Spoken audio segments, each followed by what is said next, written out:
everybody. My name is Gagan Shabra. I'm extremely stoked to be here. At the outset, I should thank Gribert, like a good, kind, amazing friend of mine from I've known her for 6-7 years, and I get this email, said 3 weeks ago that, God, why don't you come and talk to our mentors? And I'm like, is that the mentor program for Career Workstead? I said, yes. And I'm so happy that I'm here because I work with issues linked to disability, inclusion, labor market participation. So we'll talk about it later. So the presentation today is titled To Work or Not to Work, Fostering Social Resilience and Active Citizenship. Just try to remember to work or not to work. It's a little bit of a rip-off from Shakespeare. Back in the day, he said to be or not to be. So this is about to work or not to work. So a little bit about my personal biography. I was born and brought up on the west coast of India. And I'm having friends and family across the globe, and I've been living in Norway for the past 8 years, 34 years old. That's what I am, PhD fellow, working at Oslo Metropolitan University. Finished 3 masters, one in special needs education from the University of Oslo, Blindern, beautiful campus. The other one from International Social Welfare and Health Policy at Oslo Metropolitan University. And the 3rd master's is from Indian Institute of Management, Bangalore. I have worked on themes of lectures, research on the themes of disability, inclusion. As I mentioned, I'm comparing disability policies and employment experiences of young adults with vision impairments. So the target audience of kind of you, all the mentors who are present here. How young adults with vision impairments in Oslo and Delhi are faring in the labor markets in Oslo and Delhi. What kind of barriers they are encountering, and how do they overcome the barriers? What works to get them into work life? That's kind of my research area. And I previously also worked as a management consultant before I pivoted towards welfare state. So to begin with, let's start with the whole macro global picture about disability, and so that we are all on the same page. I want you people to be on the same page as I am with regards to the statistics. How many people are with disabilities are around the world?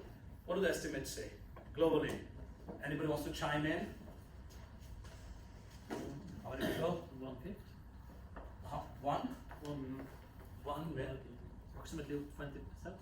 Yeah, 1 billion people. Yeah, that's very good. Yeah, exactly. So 1 billion people with disabilities are there around the world. The World Health Organization and the World Bank estimated that. This was back in 2011. So I think this number is always growing. Okay, how many people with vision impairments are around the world? Blind and low vision. Blind, how many? Any guesstimates, estimates, numbers? Anything? 30 million. 30 million, very close. Almost 39 million. Blind. Blind, 39 million. How many with the low vision? 70. 246 million. 246 million with low vision are there around the world. So in total, 285 million with vision impairments. How many of them are in the global north? What I mean by global north is the rich, developed, advanced, amazing country like Norway. How many of them live in the global north? What percentage of vision impaired? 10. 10%? Pretty good. That's right. My God, I'm talking to a really enlightened audience, I've got to pull up my game. Harder questions are going to come. Just joking about it. No, so 90% of people with vision impairments live in the global south, the poorer parts of the world. And the vast majority of them become vision impaired because of preventable issues like cataract or refractive errors. And Norges Blindeforbundet works on some of these issues. I remember there was this campaign called as Eye Care, which was trying to raise money for cataract surgeries in Nepal and India. So yeah, that's the global picture. Let's talk about people who are working. How many? 1 billion people with disabilities in general. How many of them are of working age? Any rough estimates? Anything? 600 million. 600, all close, but not a little you're a little too optimistic, if I may say so. 478 million. 478 approximately are in the working age, 20 to 65, more or less. How many youth, how many young people with disabilities? 180 to 220 million people, young people with disabilities are there. And what I'm giving you the statistical overload so that you have a little bit of an idea about what is the whole gamut, how things are globally speaking. And we all know that, you know, if we don't have people with impairments into employment, there's a huge cost. Economists have assessed that not having people with disabilities into the labor market results into trillions of dollars, which are lost to GDP every year from the world economy. Trillions of dollars. Major problem. Does anybody know the employment rate for people with vision impairments around the world? Globally? Approximately how much would that be? The employment rate? 25. Wow, I hope you are not able to see the slide, sir. Okay. Absolutely right. So that's 25% of people with vision impairments around the world, globally speaking, are working. So imagine this, you know. Now you have the whole picture in front of you. 1 billion people with disabilities, 470 million of them are of the working age, 180 to 220 million are young adults with disabilities, and 25% of the people with impairments are around the world working. And the vast majority of them, 90%, still live in the global south. So we are kind of lucky when we talk about Norway, Sweden, Denmark, Nordic countries, Western Europe, Australia, Japan, and New Zealand, and US. Okay, now let's come to our favorite country in the world. Jeg elsker Norge, right? Like the background slide is here. What's the first point? We the best. Do you know what was Norway ranked in the Human Development Report in 2019? Number 1. Number 1, because as you know, we're the best, right? So the best in the life expectancy, the best when it comes to educational years, the best when it comes to gross national income, the lowest amount of income inequality, and so on and so forth. Social cohesion, really good. Number 1, yeah, fantastic. Now let's check about like how many people with disabilities are in Norway approximately. So we know like 1 billion around the world.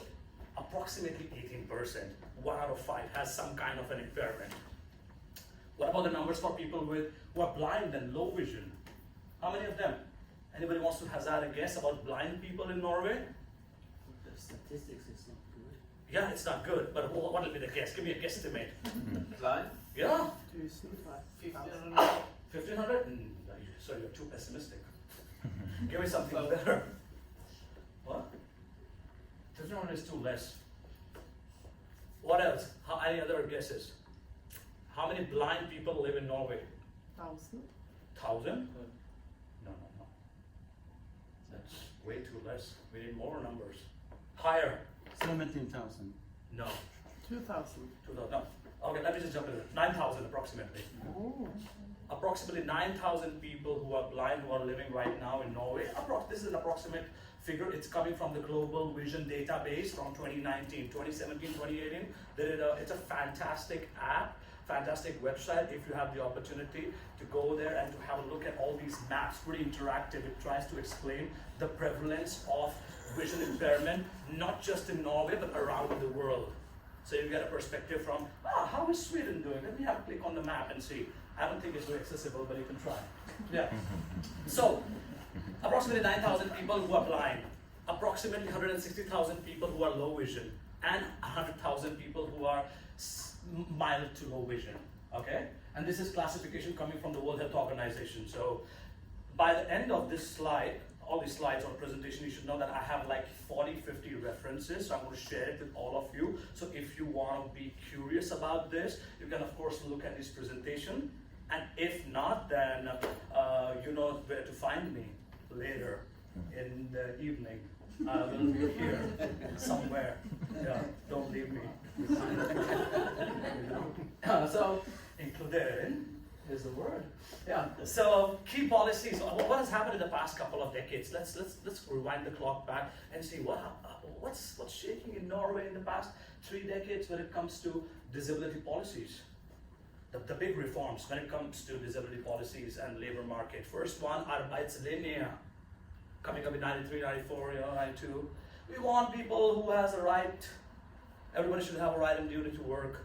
We want more people to participate in the labor market, which was preceded by the institutionalization reforms. We don't want to send our people who are dependent, who are severely disabled to live in institutions. Let's get them into the community. And once when they got into the community, what they say? Why can't we work? Why can't we work? We want to work. We want to work. We don't want the pension. So there was a pivot taking place in 1990s. Followed in 2000, early 2000, our favorite included in Arbeidslivet, which came out and said, yeah, we want to focus, goal number 2, Mul 2, focus on people with disabilities and increase their employment rate. And later on they modified it and said, young people with disabilities. What happened? They did not do anything. Nothing worked out. Reports after reports from the government, from the civil society, from the researchers saying, John, what's happening? Why are you not doing something much more inclusive? So nice words, good intentions, not good outcomes. Early 2000s. Around the same time, there was a shift which was taking in the Norwegian discourse, policy discourse. A report came out, Fra Bruker til Borge. Many people have heard there. I'm hearing some humming sounds. Oh, that's the car outside, sorry. So what happened is that there was this pivoting towards from the redistribution, from offer, from pensions and benefits, to something called as rights and inclusion and regulations. So anti-discrimination rules came around 2008-9 in Norway, got incorporated into laws in 2017, and now we are sitting with our other favorite key cool word, inkluderingsdugnad. We've got to come up with new words, right? Because if we don't, then people might think that we are not caring enough for people with disabilities and their employment situation. So, moving on to the next state of the background, what's happening in Norway in general? Does anybody know how much does Norway as a country spends on its disability protection, GDP-wise?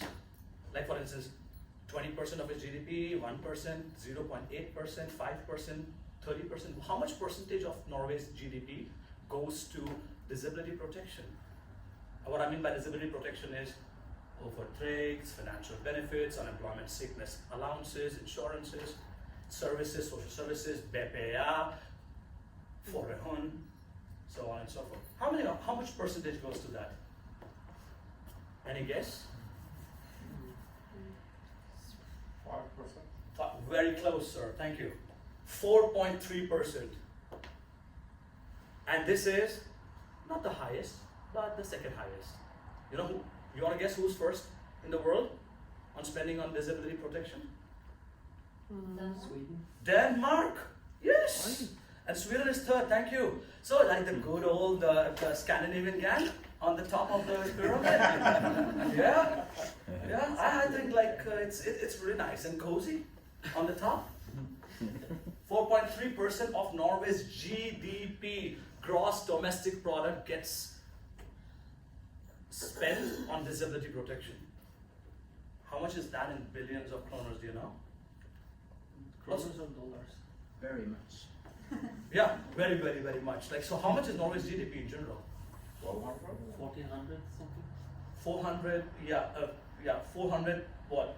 US dollars or 400 kroners or what are we talking about? 1,400 Norwegian kroners, I believe. No, billion kroners. Yeah, kind of that, but that's more to do with the oil fund and everything. But I was talking about the per annual GDP. It's approximately $400 billion. $400 billion. Out of that $400 billion, $4 billion. 4% of that, $16 billion, gets spent on this disability protection. A lot of money. A lot of money. Of course, now we can afford to do it, so it does it. That's fantastic. what's the situation for people with impairments, vision impairments? I was having this lunch at 1:30 today and got the opportunity to talk to Morten. Morten, you're around here, hopefully. Yeah, okay, yeah. And I said that I'm a big fan of Morten and Magne Lunde, because here is his report from Lunde 1994, one of the first survey done about the situation for people with vision impairments in Norway. 1994. What do they find? What's the percentage of people in employment? 32. What's the percentage of people when it comes to the general population? 70%.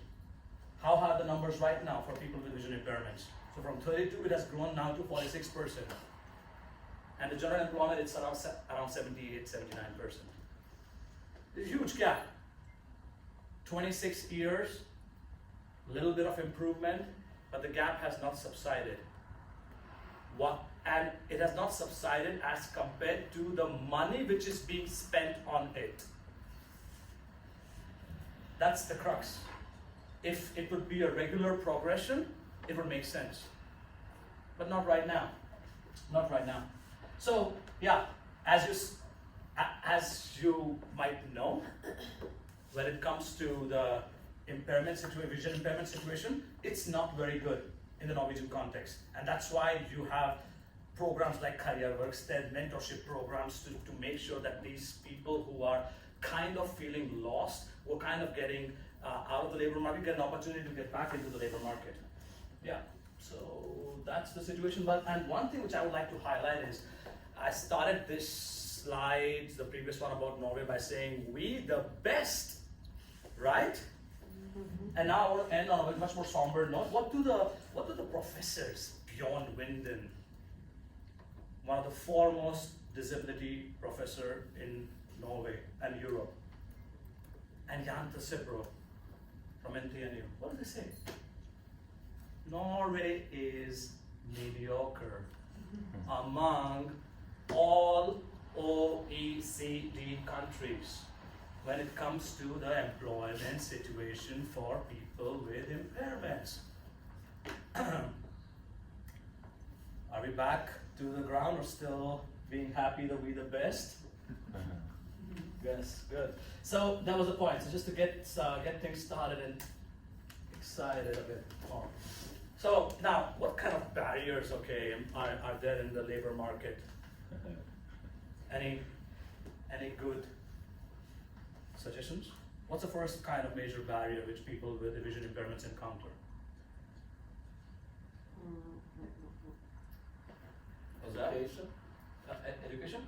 Yes. Yeah. Education, that's an important barrier. Lack of education, lack of job training, lack of employability skills. I'm calling it the individual barriers. That's right, very good. What else?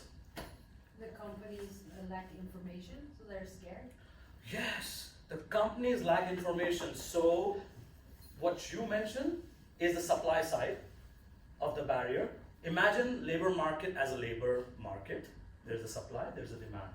Supply side is what you mentioned, that the people with vision impairments are not educated, not trained, not ready for the labor market. And what you are saying is the demand side problem, that employers, the ones who are going to hire, the ones who are going to recruit, they don't have the right kind of information. They're using a lot of stereotypes, a lot of scare.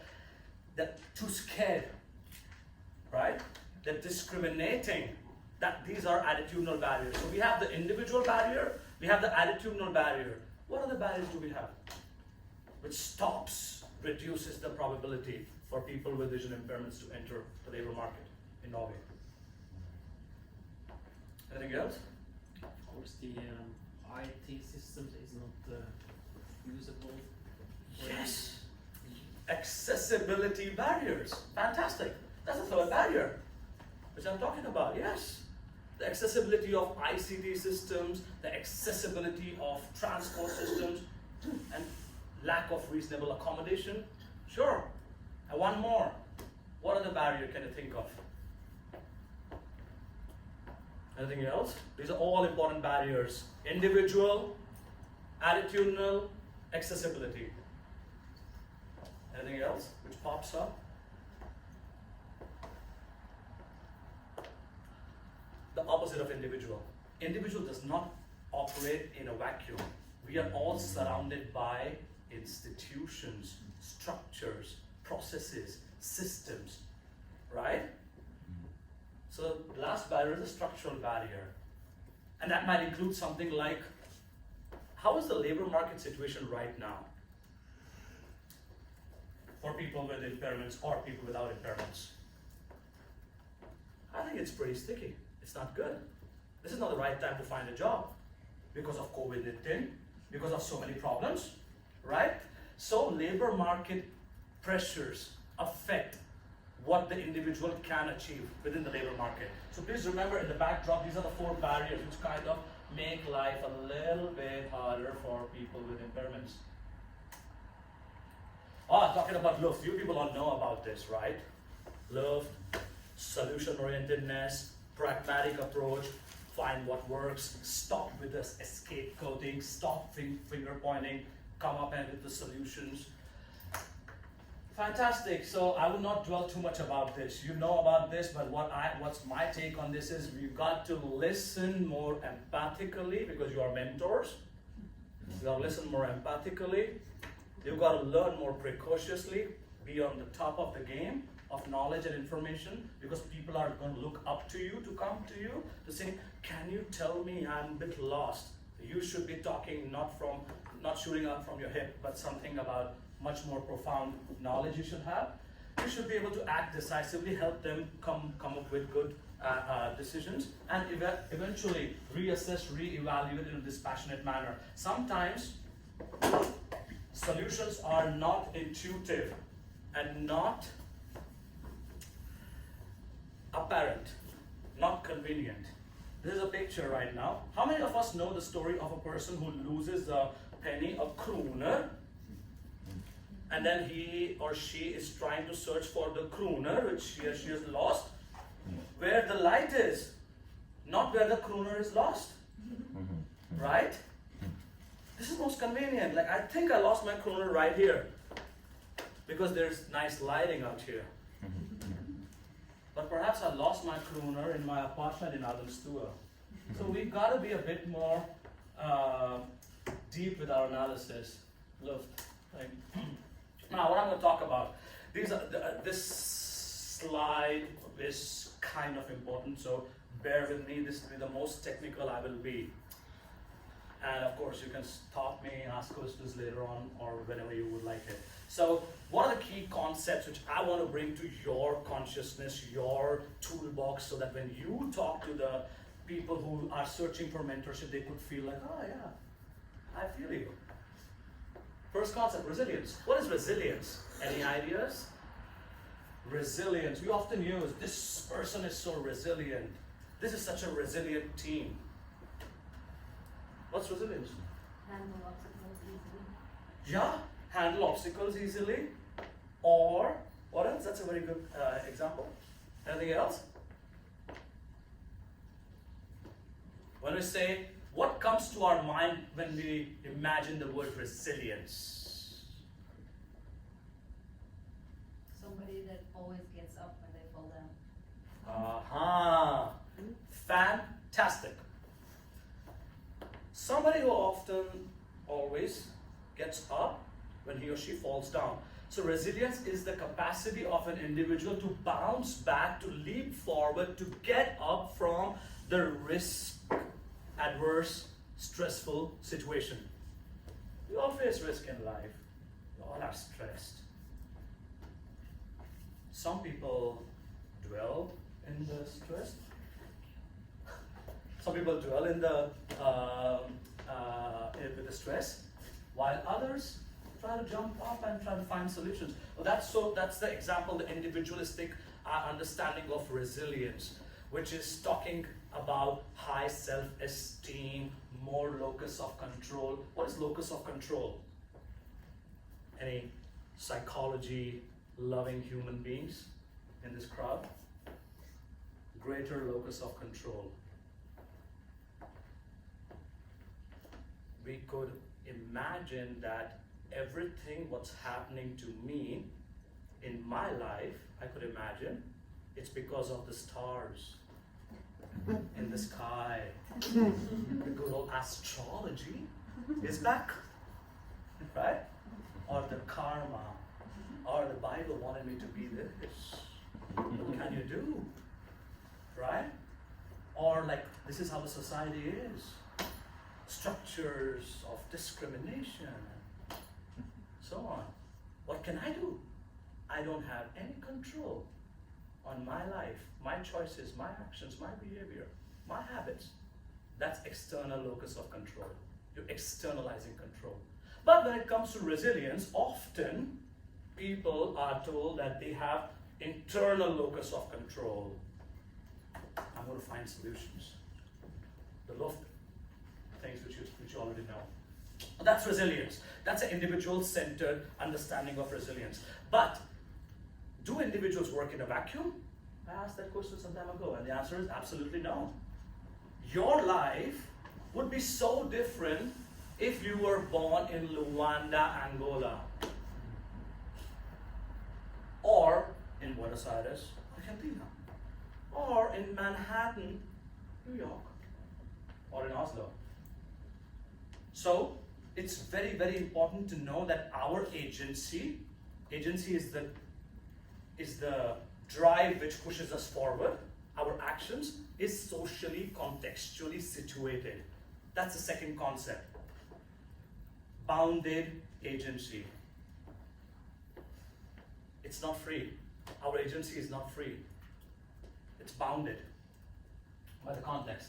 So if you have those two ideas, resilient individuals, those who have high, super optimistic, high energy level, enthusiastic about life, internal locus of control, and then you say, no, but I think even if I have all those things, that if I'm born in Accra, Ghana, my life is not going to be as good as it's right now. So what's helping me?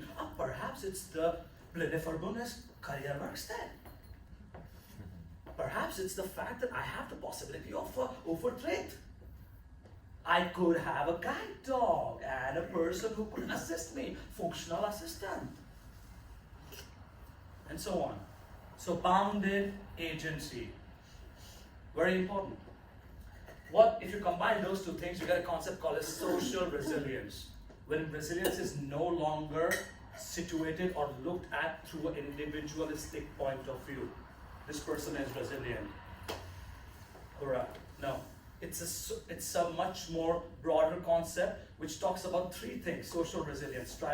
If you are with me, feel me, just try to remember these three words.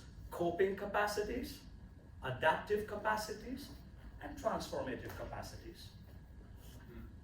You cope with the risk which is right in front of you. There's a snake. Gavin, don't go close to it. It'll bite you. Run away. That's coping. Adapting. Make sure that you have the right kind of equipment if you find a snake in the forest. Schlang, it's called in Norwegian. I hope I'm not murdering it. Transformative capacity is the capacity which anticipates the future risks and then works together in the community, what we do here in Blindeforbundet, to ask and demand for substantive change. And it's the bottom-up swell. It's not coming from the top. You remember I gave the example of Arbeitslinie, included in Dugnad, included in Arbeitsliebe, Likestilling Loven. All of those are top-down. Everybody gets top-down? Coming from the top, from the political system to the ground, to the labor market. This transformative is bottom-up, wherein people with vision impairments who are encountering problems will say, no, this cannot continue. If I'm suffering so much, if I'm having so much problems, I should talk to other vision impaired people, make a group, perhaps we go to Stortinget, we do some kind of protest, perhaps we go to Rådhuset outside, fix the sparksicle issue. Right? That's transformative. That's transformative capacity. Because all of us, at some point or the other, have been really annoyed with the sparksicle part. Very strategically in the middle of the sidewalk that I have to either go on the tram line outside Oslomet, or I have to bump straight into it. So, You hear me? You feel me? It's about collectivizing your interests, aggregating it together and articulating it. That's social resilience. So that's one concept. So to recap, individual resilience, we all are resilient, like optimistic, positive, very, very narrow definition of resilience. Bounded agency, our agency is dependent on our societal situations, our context, institutions. That leads to social resilience. And where should we be heading is the next question. We are living in 2020, right? People have heard the idea of universal basic income. Universal basic income? Anybody? Yes? What's that? What does that mean? UBI. That is kind of that everybody gets a certain amount of income from the state. Yes. Yeah. Why is that the case? Why should they get it? Because it's making purchasing power, which drives the economy. Yeah. And then you can decide if you want to work alongside. Mm-hmm. That's good. Fantastic. In 2018, McKinsey, a management consulting company, came up with a report and said 40% of the jobs which we see in the market right now are going to disappear in the US. 40%. What?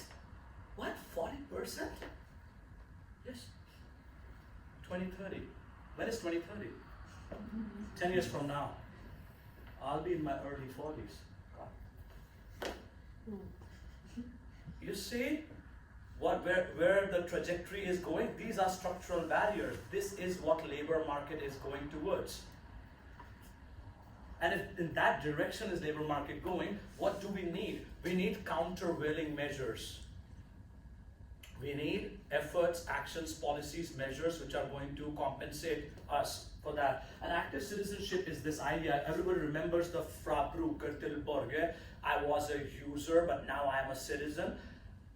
What I will argue by the end of this whole slide is, or the whole presentation is, that we have to reach towards active citizenship, where there is 3 elements.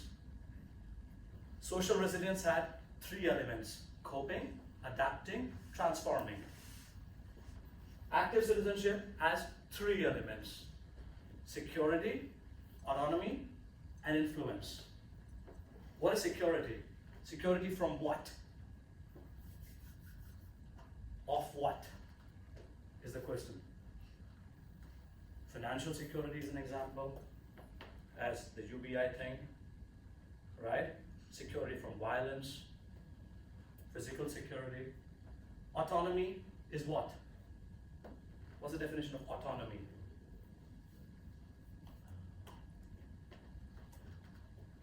People have heard the word autonomy, right? What does it mean? Any hazard, some guesses, come on. You're self-governing. Yes, self-governing, self-determined. I want to leave this presentation right now because Gagan is asking too many questions. I am an autonomous human being. I am the master of my fate and the captain of my ship. I leave. That's autonomy for you. What's influence?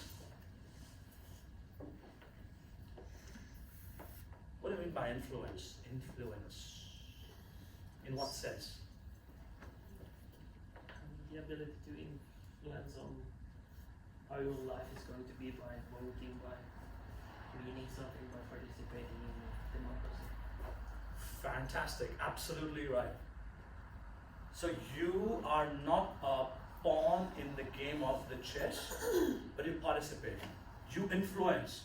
Like when the sparksicle are caught right close to the sidewalk, and it is hurting people who are not just blind, low vision, but people who are on wheelchair, mothers who have perambulators, elderly people, so on and so forth. Can we do something about it? Can we influence the process? That's where we are heading. Security, autonomy, influence in the whole thing. So now this is a picture like with 3 slides.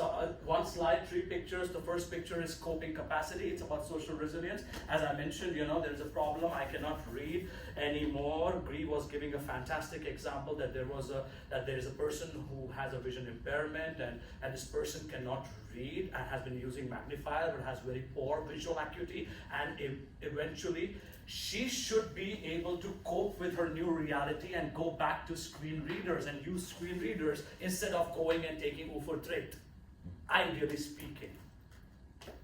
Okay, that's the first picture of a human being with the headphones on, with the laptop and trying to listen and saying, reading ain't possible, I've got to use screen readers now. Reality's changed. Adaptive capacity, what's that in the labor market for people with vision impairments? The desire, the possibility, the opportunity to actively network, to talk to other people, to not isolate yourself. There's a picture of a person on the Tebane with a white cane trying to go out and talk to people, perhaps as his friends and colleagues or something. Because the more you talk about your situation, perhaps the universe might hear it and then you might get a job. Who knows? And transformative capacity, that's a picture of 5 years ago. It's so bizarre, it's half a decade ago. Holman Colin stuff. I was running along with other 16 people, and it was just a fabulous experience, first time in my life when I felt that here I am, not wasting my energy.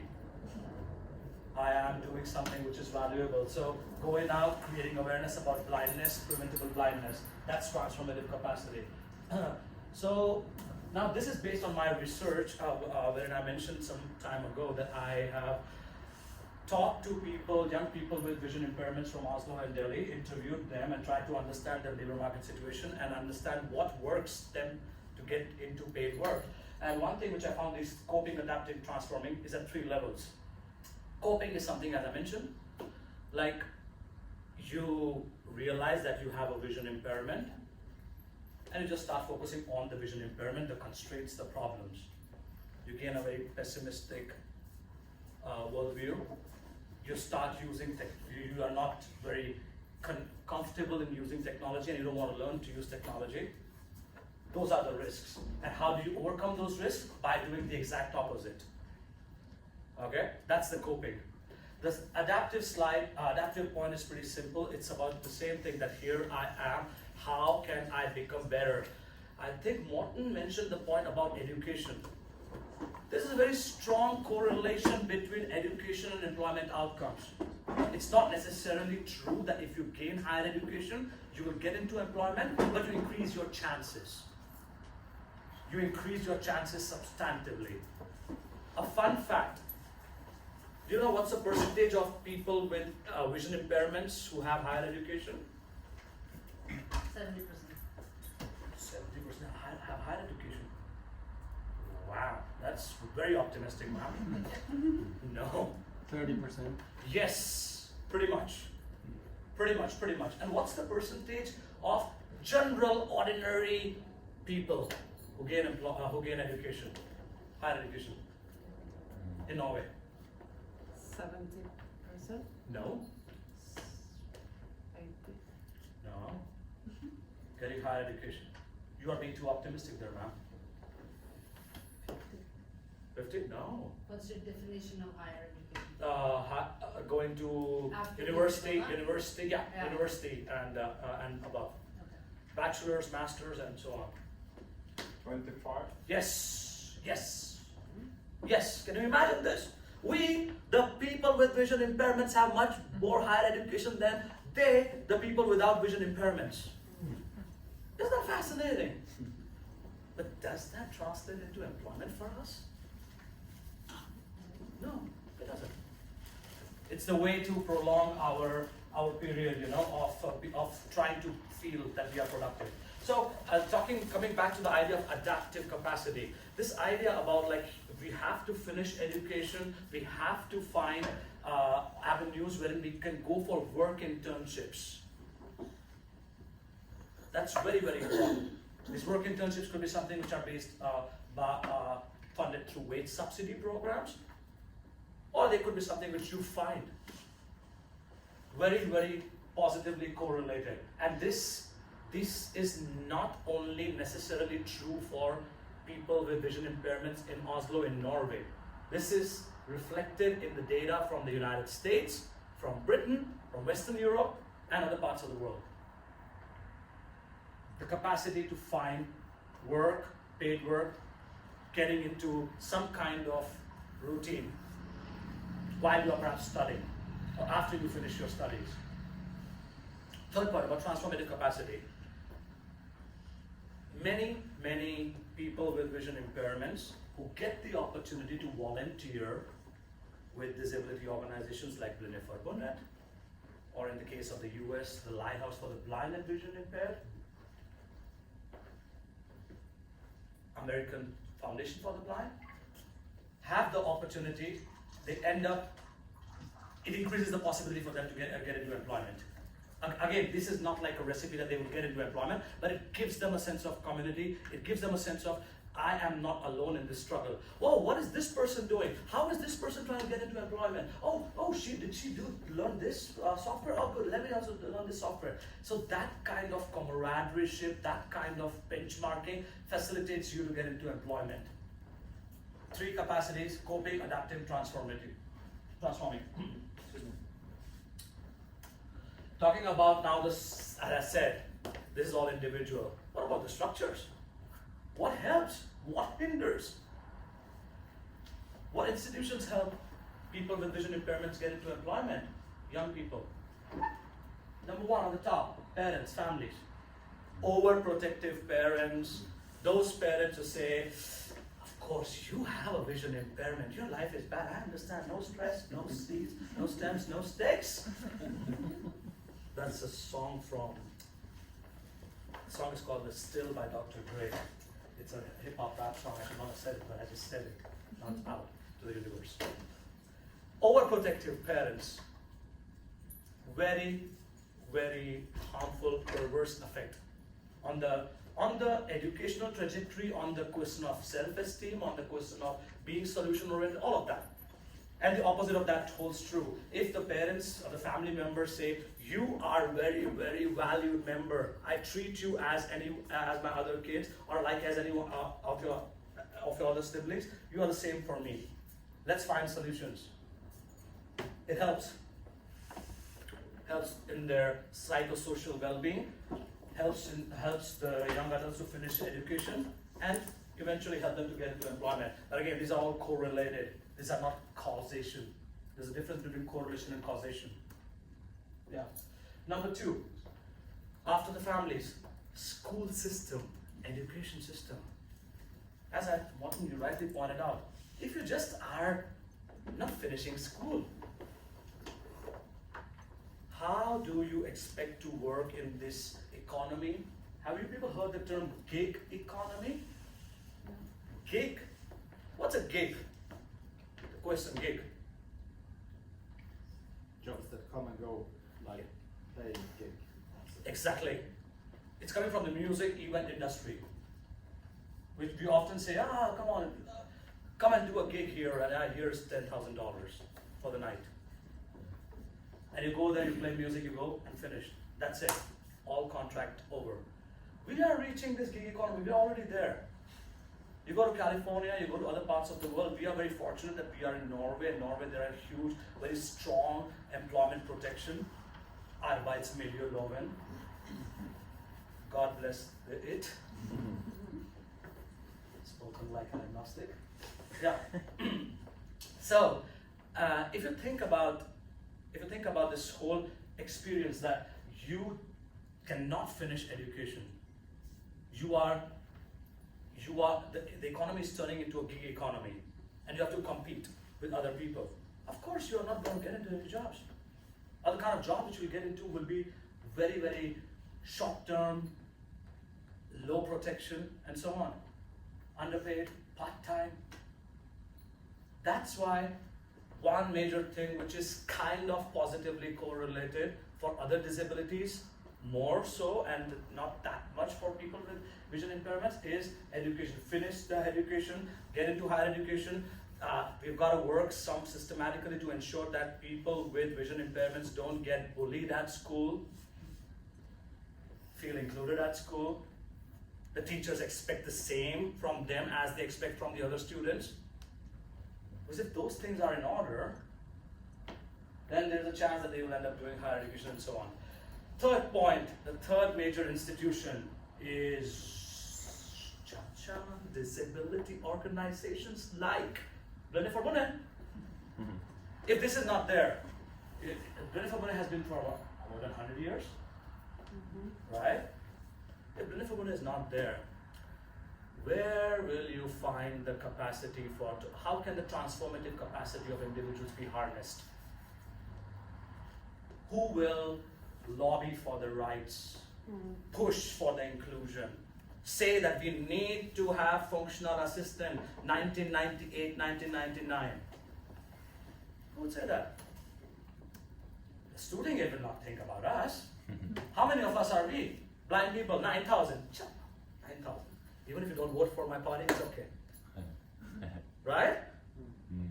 So we need a very stable, strong organization which could give us the opportunity to not just quote unquote give these amazing mentorship programs, like which you're all organizing here, Career Works, that giving people the opportunity to be more immersive experience with the labor market, giving first-hand experience how it was for all of you to enter into the labor market. But you also give them the opportunity to socialize, to talk about assistive technology, to not feel isolated, to have a sense of community, to harness their transformative capacity. Very, very important. Disability organizations, very positively correlated with higher employment outcomes for people with vision impairments.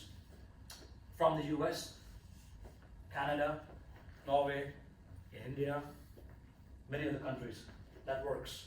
Number 4, the last major institution which helps people with vision impairments get into employment in Norway is, any guesses?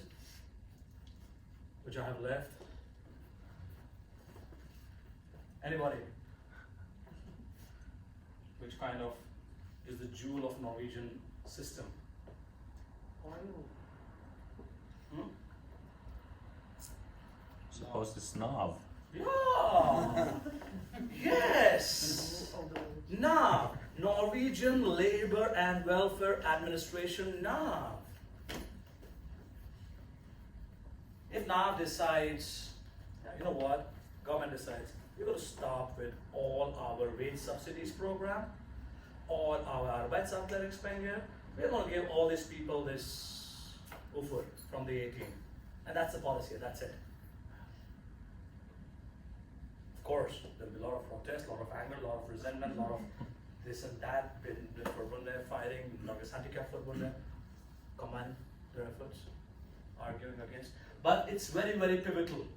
You've got to know, as an individual with impairment, doesn't matter your impairment, how to navigate the system of now, how to use it in a way which increases your productivity, which reduces the employer's skepticism to recruit you. Because I think you mentioned this, right? The one towards my left and towards your right, of course, that employers are afraid to recruit people with disabilities in general. Why are they afraid? They lack information. They lack information, partly. Experience. Exactly, partly that as well. There are these two barriers, productivity and cost barriers. Are the disabled people as productive as a non-disabled employee? First question. No. Number 2. What will be the cost if I hire this person? Am I expected to build a ramp? Am I going to buy the screen reader? Who's going to pay for this? How will this thing all work? I have too much on my plate. I cannot recruit this person if I'm an employer. And I go to the safer option. That's why it's so important that all those people who know how to kind of navigate, negotiate. And this is where Brenneforbundet, Karriärverksted, Greece work, it all comes into the play. Very, very important to help people, facilitate people to manage with these in this situation. Okay. Now that's the nice-ish model kind of which I have built, you know, which when I'm talking about, imagine employment to be a final destination, and before employment, what you've got to do, Morten rightly pointed out, education. You've got to reach to education. How do you reach to education? You take 2 steps back. This is what I'm quote unquote reverse engineering. Trying to find what works, kind of.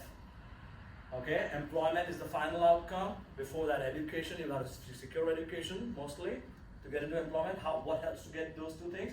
Number 1 would be the individual factors, your drives, your aspirations, your motivation, your support systems, and so on. Number 2 will be all the social institutions which are surrounding you.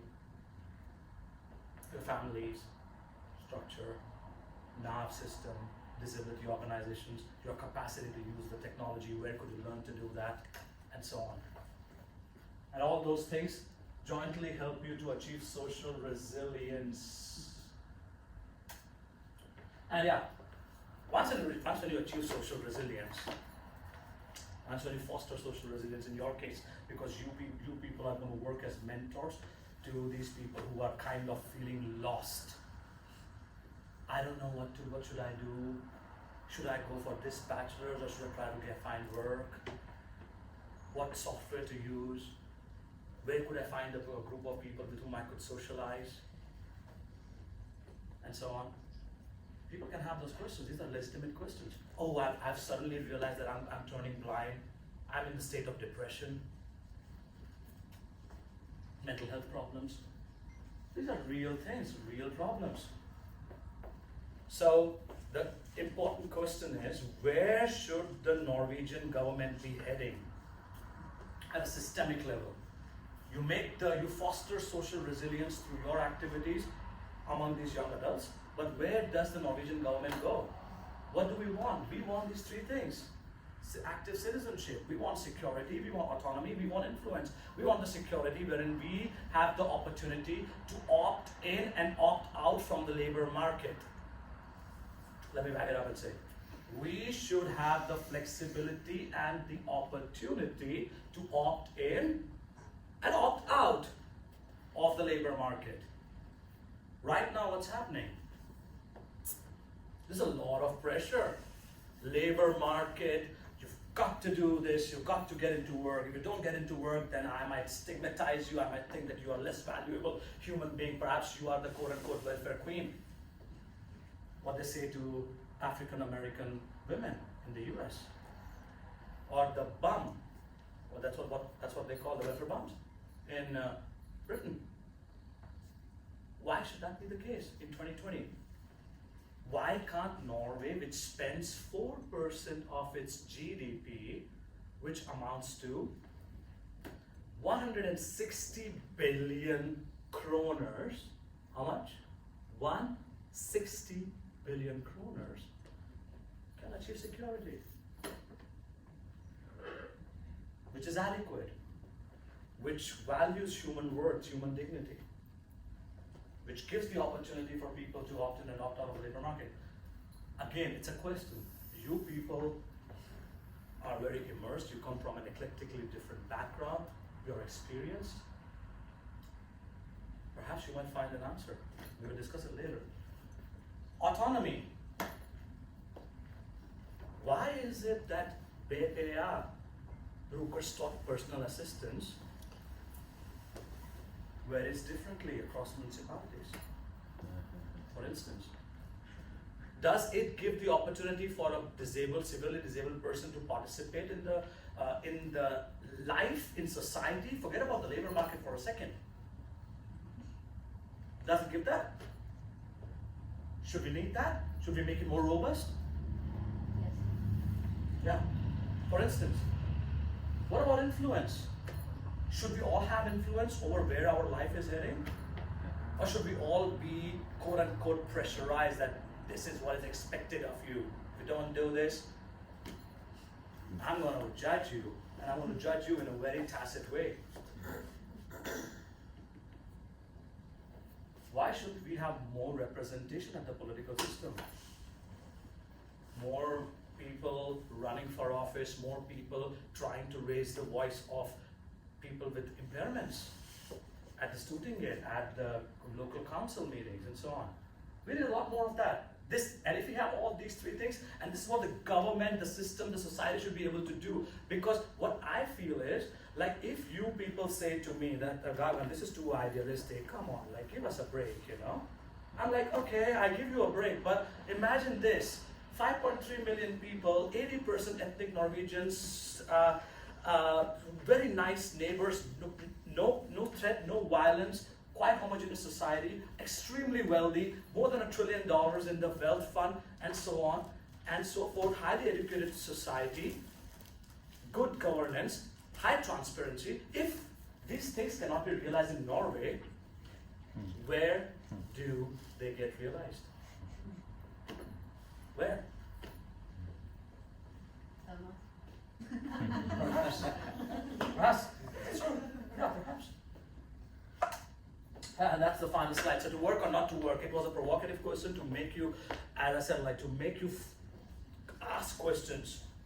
Because when you go to when you talk to a young adult, what we should kind of first do is, as I said, listen empathically, not project.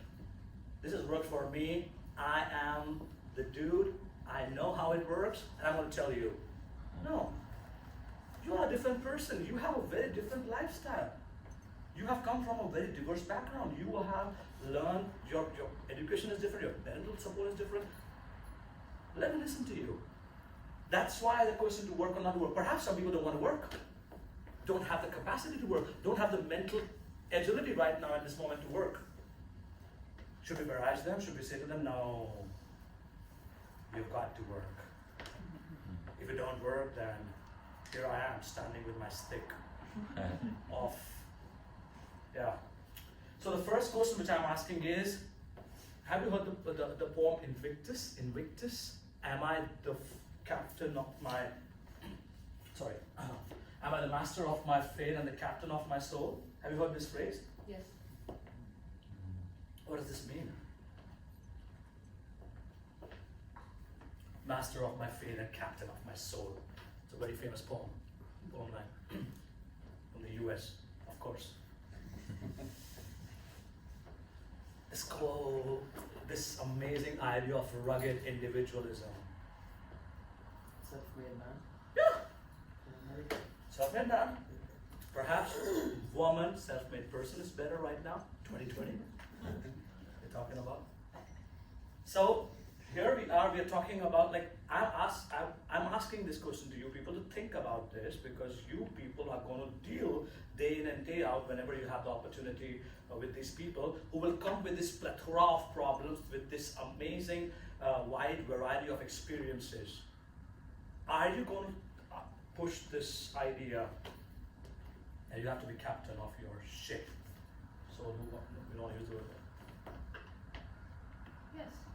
I think the more people feel that they have more control than they think, and you can also say like stubbornness or resilience that we talked about earlier, Yeah. the more it's likely that they will actually get what they want.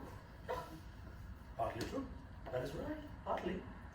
You might have the stubbornness of the world, and you might be, dyslexia is a major problem in Norway, for instance, but it's not a major problem in agricultural societies. So you need a lot of stubbornness in Norway if you are dyslexic to learn and find ways to solve the problem. But if you're in an agricultural society, people are like, oh, you are very strong, you have strong arms, strong legs, come to the field. Why do you need to, I cannot read, who cares? I can also not read. Half of the village cannot read, 90% of the village cannot read. If you cannot read, get over it. You get my point? It's cross-culturally significant. It's it's partly true what you said.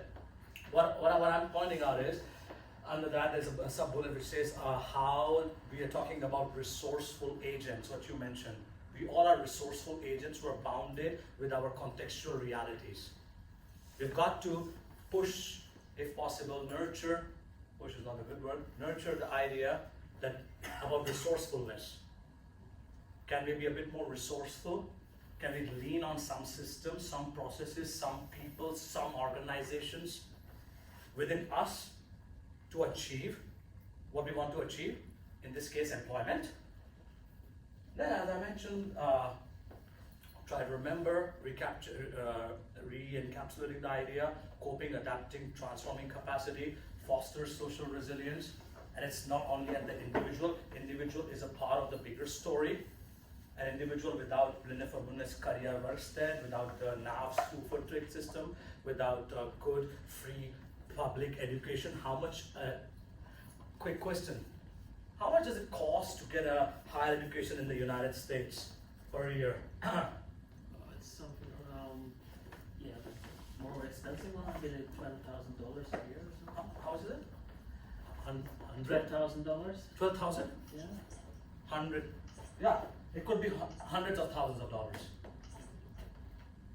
to finish the education per year. And here we are in Norway, we take it for granted. Yeah, like I got into Oslo Met, I did a bachelor's, I don't like it, I'm doing another bachelor's in Blindern. I've taken 3 masters, for example. Absolutely, absolutely. So, only. So the point is this, that our context, the reason why I asked you about the higher education is, our context determines whether we can get higher education or not. So we've got to be a bit more humble, a bit more modest, a bit more grounded, a bit more realistic about all these quote-unquote neoliberal, amazingly fashionable key buzzwords, ideas and concepts. Now the final question which I want to ask is like, are you what you do? Question mark? Are you what you do? No. Huh? No. No. Okay. No. Where is this idea coming from? I am what I do. From our good old friend, God bless his soul, Karl Marx. He was an atheist, right? Yeah. Communist atheist, Marxist, right? Oh, Marx. The word Marxist comes from Marx. Pardon me. Are you what you do? We've got to expand that narrative. It should not be that. You are much more than what you do in your life. When I say do, I'm talking about work, what you work with. So it's very, very important to foster the idea of active citizenship, to talk about security, autonomy, influence, and hopefully, if we do that, then we might be able to create a much more inclusive Norway. And if this country cannot be inclusive, if this country cannot be progressive, then there is little or no chance for humanity when it comes to the inclusion for persons with vision impairments in the world. Thank you a lot. Yeah. Any questions? Anything which you'd like to ask? They're done. Yeah. Wait, do we have some time? Is some of these things going to? Are some of these things going to change? Is there something new? I mean, for example, I think in the future, the companies will look for what kind of values you have, because many businesses are very value driven. Yeah. I think also that people with disabilities, they need a window to show what they can do. That's my experience. Yeah. When people see what you're capable of doing, then they hire you. And that's my biggest objective with or my biggest concern with the NOW system. Yeah. Because they just put you on one thing and have 1 or 2 people follow you. I was so lucky that I got to work in all the different departments of my local community. Yeah. And then a huge group of people, they saw what I was capable of doing. Then they hired me, of course. Yeah, absolutely. Like, this is a very fantastic one. This is precisely what I was trying to highlight. I am losing count. What slide is this, Ingrid? Individual. Sorry, individual? Factors, yep.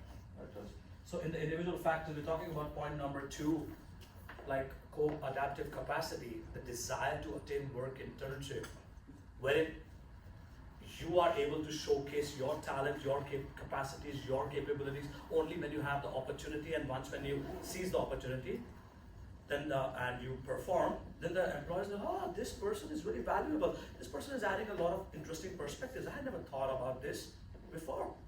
Yeah, because you also more and more now work in teams. Yes, So what you give into the teams is very important. absolutely. You got to fit into the team Yes, as much as your education. 100%. You're right. You're right. That's where, for instance, the transformative capacity angle comes in. For instance, like if you come to Blindeforbundet, you are coming and talking to 20 other people who are having vision impairment, right? You might be having your own vision impairment, and in our lives, we are the heroes and the victims of our lives. In my life, I am the hero of my life, right? Same also for everybody else.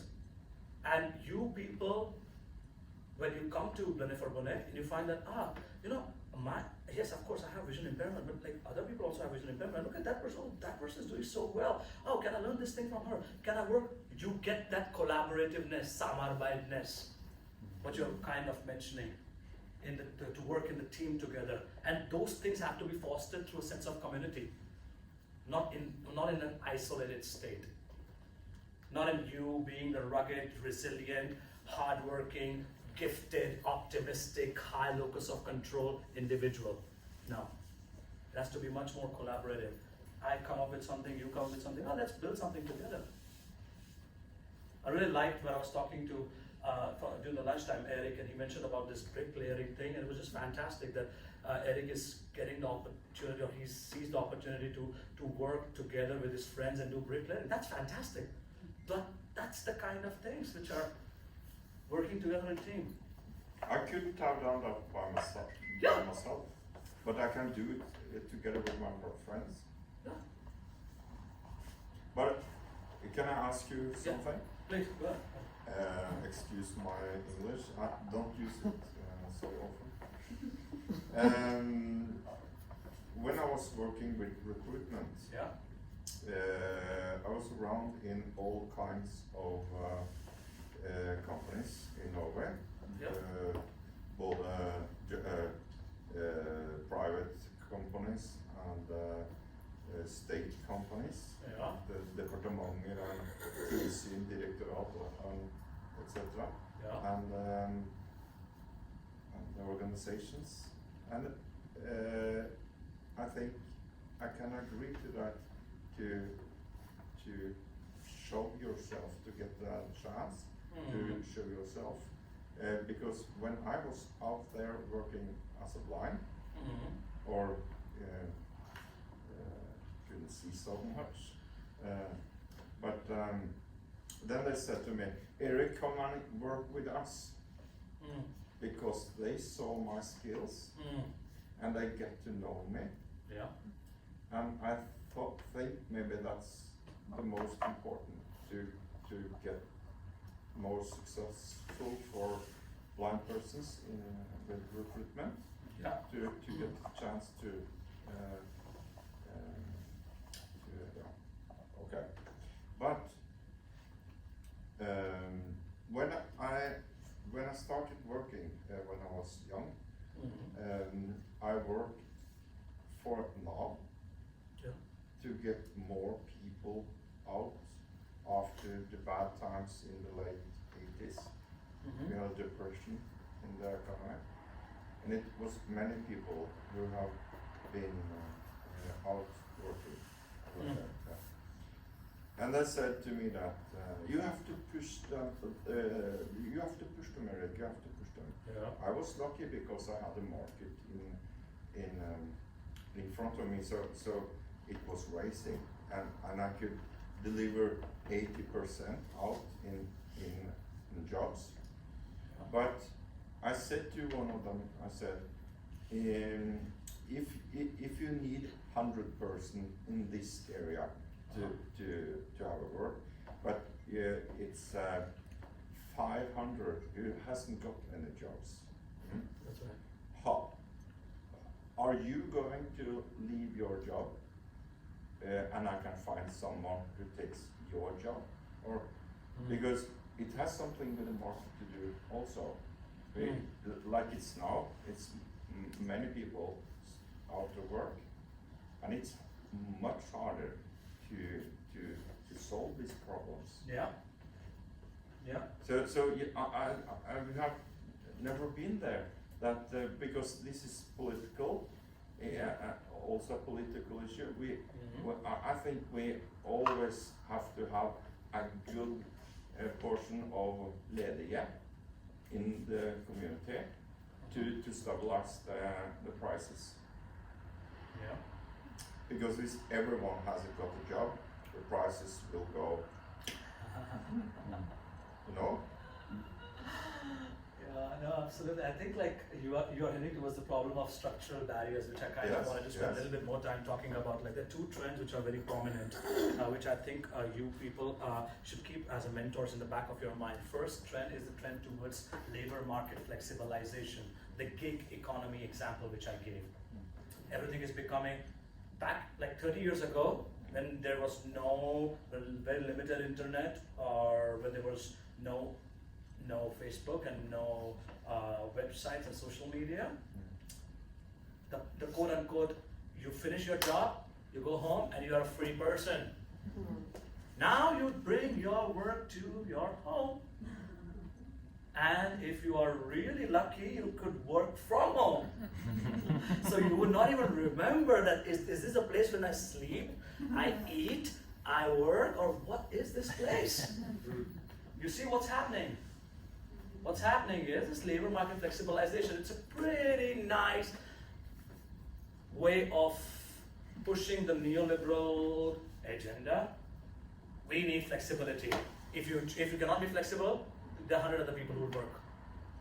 If you cannot work part-time, if you cannot work overtime, if you not, whatever. In Norway, we are a little bit more protected as compared to other parts of the world. US, UK, Germany, Canada, and whatever, the global south in general. It's pretty shambolic out there. You can literally hire and fire people. In Denmark, it's a lot easier to hire and fire people. They have a thing called as flexicurity. Flexicurity, flexibility and security. Employers have the flexibility to hire and fire you, and you, state says, okay, if you get fired, I take a little bit of a security. I give you some unemployment insurance or whatever. So the two major structural barriers which are going to become even stronger, which have already started, is first, labor market flexibilization trend. It has not reached to the Norwegian shores in complete fullness, but it's there. You will find a lot of these sites, Jobb i Oslo, Arbeid i Oslo, whatever. I have seen those sites where you could literally say, I'm going to pay you 1,000 kroners, can you just come and work on this small project? Whatever. Number two, individualization trend. This whole idea, this has been a major problem in the past 3, 4, 5 decades. Everything becomes individualized. Everything. Like, if for all those people who are a little curious, there's a book called as The Precariat by Guy Standing. So he talks about how what's connecting the Arab Spring with the Occupy Wall Street movement, with the environmental movements, and so on in the world. One of the major things which he's pointing out is that the sense of precariousness. What is precariousness? Uncertainty, unpredictability, danger lurking around the corner, not having a sense of calm, security, stability. That is pushing not just young adults or people with impairments, it's pushing a lot of people to the edge. So the individualization trend, that you are told, in the US context at least, you can be whatever you want to be. And that's so patently wrong. I can never dunk like Michael Jordan. Look at me, I'm vertically challenged. You get my point? So we've got to be a bit more honest about this creeping individualization trend. That's where, for instance, the point which you were raising, like how you want to focus on resourcefulness and resilience of the individual, but you've got to balance it with, okay, take it easy, Captain. If it's not working, not everything is your fault. Go slow. We don't want to push you on the edge of, you know, depression and angst and social anxiety and mental health problems. We don't want to do that. We don't want you to engage into antisocial behavior thinking that everything is my fault. I cannot do it. It's only me who is the dumb person in this room. So these two things, very, very important. These are structural barriers. The impact of this is right now a bit less profound in the Norwegian Oslo context, but give it 10 more years. It's coming. Yeah.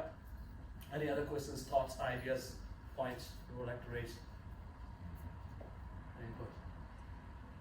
Just as a prolonging to what you're saying, Yeah. I think that it's really important, and that we're doing good with this in Norway, is that it's a difference between what you are and what you have.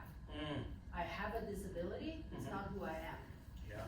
And if I can, as a mentor, if I can help them realize that for themselves, then they have a bigger chance of achieving their goals. Absolutely.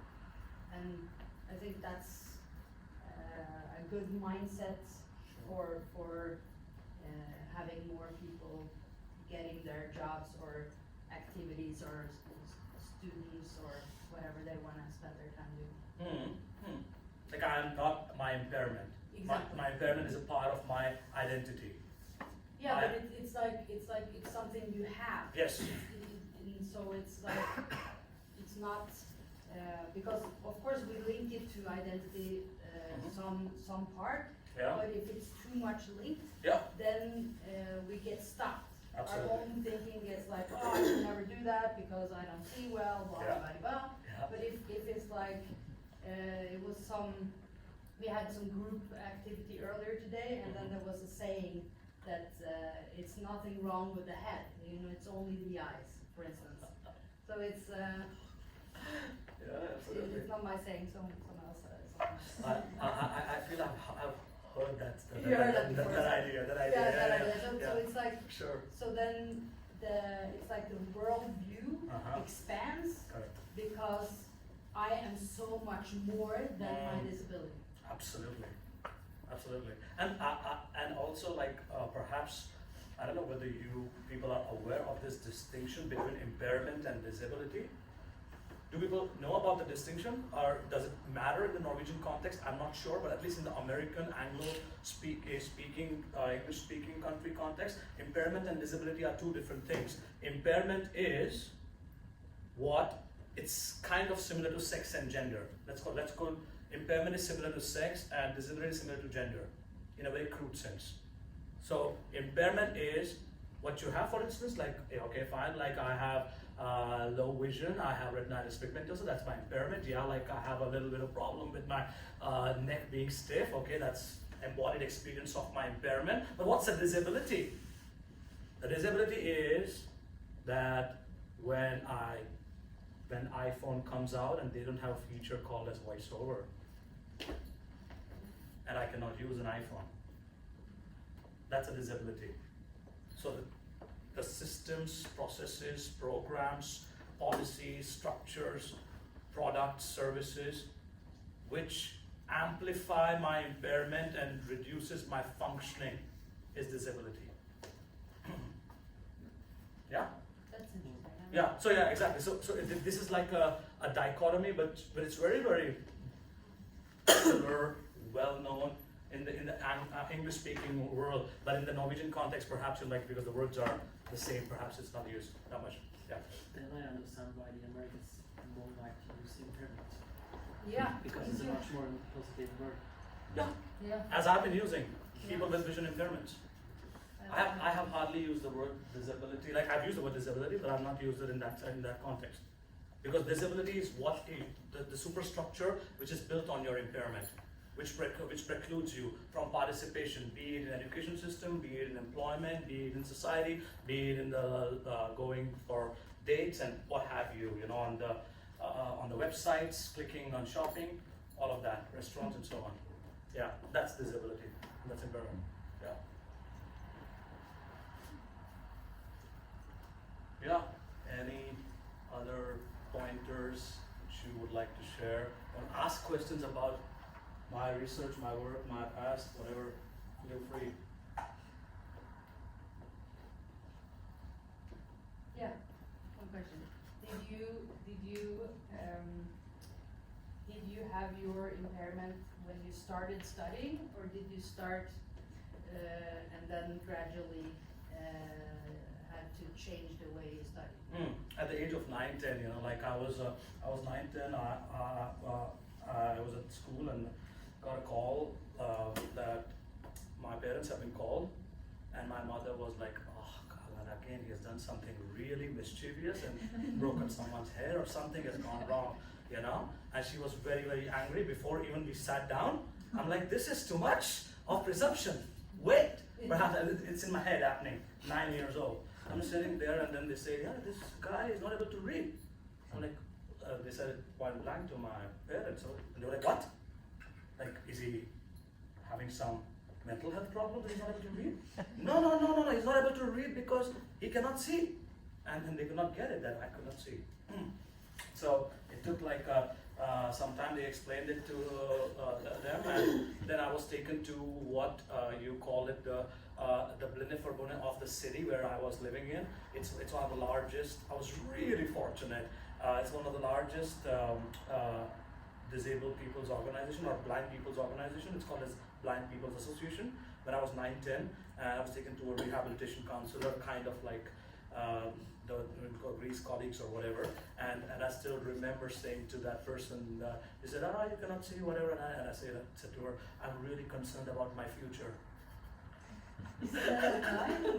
Exactly. I said that to her and she still remembers. She's like, how could you talk like that and you were 9 years old? And I was like, I don't know, I just felt like that. Because I was thinking future in the sense like, I cannot play now outside football with my friends. My life is going to suck, you know? At so many levels. So it was not that labor market participation and active citizenship and social resilience. It was more like, and then really fortunate, like what happened is like my mother, she was able to help me with reading and writing, got the whole ecosystem running for me, functioning for me, and it was unfortunate, just fortunate, lucky, good chance. Yeah, I think so. Of course, I transitioned to screen readers, JAWS at the age of 15, 16, and since then I've been just using screen readers. So my vision is really, really, really poor. Yeah. I don't know what I answered. Anything else? Anyone else? Sindre? Hi. Are you around? I'm around. Yeah. I don't have enough time though.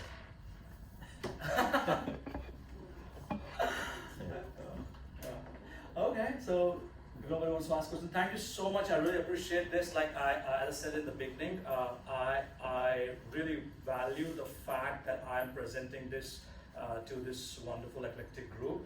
I have given presentations in the US, in DC, at the World Bank, in Mozambique, in Belgium, in Sweden. But this is something which feels like, I'm back to kind of home-like feeling, you know. So I'm really thankful. Agree. Thanks for the opportunity. Really